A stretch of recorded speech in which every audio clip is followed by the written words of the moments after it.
Niklas Zennstrom is in Ireland for the Dublin Web Summit, and as founder and CEO of venture capital firm Atomico, he's on the lookout for the next big thing. Niklas joins us now. So what do you have your eye on at the moment, Niklas? What are you focusing on? Well, what's interesting is that you have entrepreneurs coming up all around the world. If you go back just, when we started Skype back in 2002, we were quite lonesome as entrepreneurs in Europe. It was very hard to build a company, to hire people, to raise money, and you really had to be in Silicon Valley to be to have a higher success rate. Today, entrepreneurs are popping up all over the world. So we are finding very interesting companies in places like Brazil, Turkey, all over Europe, Russia, Asia, and of course also the US. So it's a much more of a geographical spread. And that's because of entrepreneurs have much better information today than they had just 5–10 years ago. But Mr. Zennstrom, if you were to look at the situation a little more closely, it might be improving geographically, but would you say that it is still easier for entrepreneurs, particularly tech entrepreneurs, to attract capital to get financing in the US compared to, say, Europe?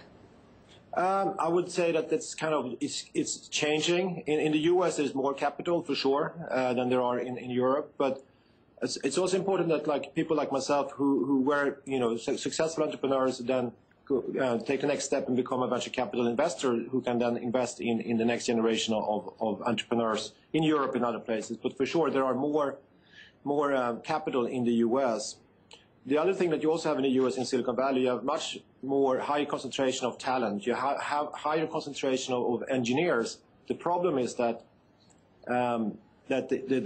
the competition for those engineers and those talents is so much higher in the Silicon Valley, so that prices for them and their salaries are extremely high. So if you go to a place like Dublin, where we are now, we talked about this yesterday here, that there's a very good talent here in Dublin, for example, but the prices here are the whole different levels, so you can be much more cost efficient to have a company in a place like Dublin or other places in Europe, and you're probably also more likely to be able to keep and retain your talent. Of course, you're one of the founding partners of Skype, which was taken over by Microsoft at some $8.5 billion.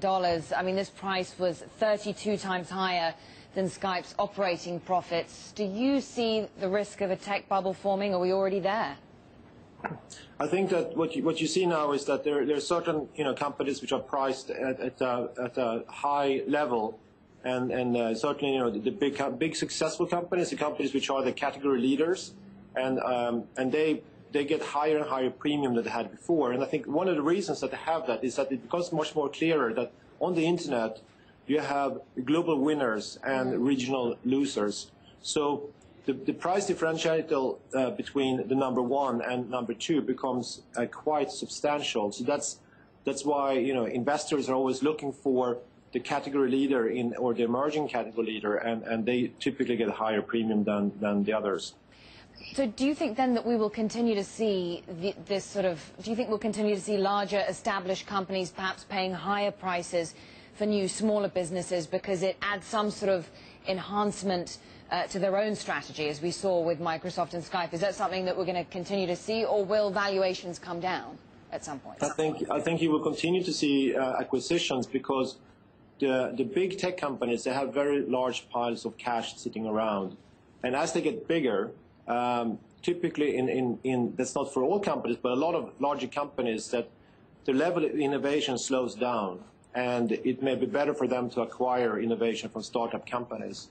And because they have a large pile of cash, it makes sense for them to acquire these companies, and they rather acquire the companies which are the leading companies rather than the laggards. And the laggards typically then, if they get acquired, is maybe because there is some technology or a team, but then they get acquired for a large discount on the other hand. And when you speak about the laggards, I'm just wondering about the importance, the growing significance of the social media space right now, and what do companies like Intel, Microsoft, Nokia need to do to catch up?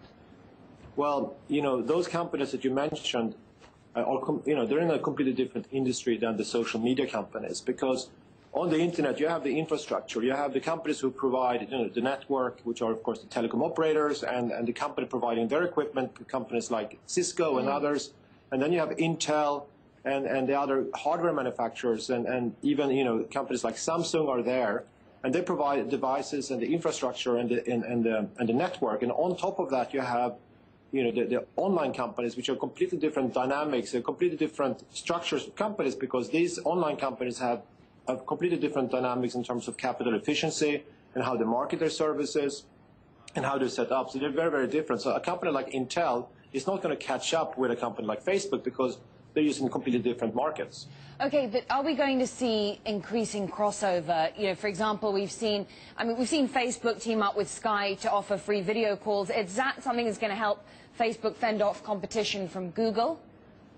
Yeah, what you clearly are seeing now online, there are a few, large companies, online companies, which are going head to head, and that's, typically it's Google, it's Facebook, and you have Apple there as well. Those are the key companies, and of course you still have, the early generation of companies which are huge, like Microsoft and Yahoo and AOL and others. But the companies which are gaining more and more momentum are certainly Google and Facebook and Apple, and they're creating alliances and making acquisitions to stack up and compete and against each other.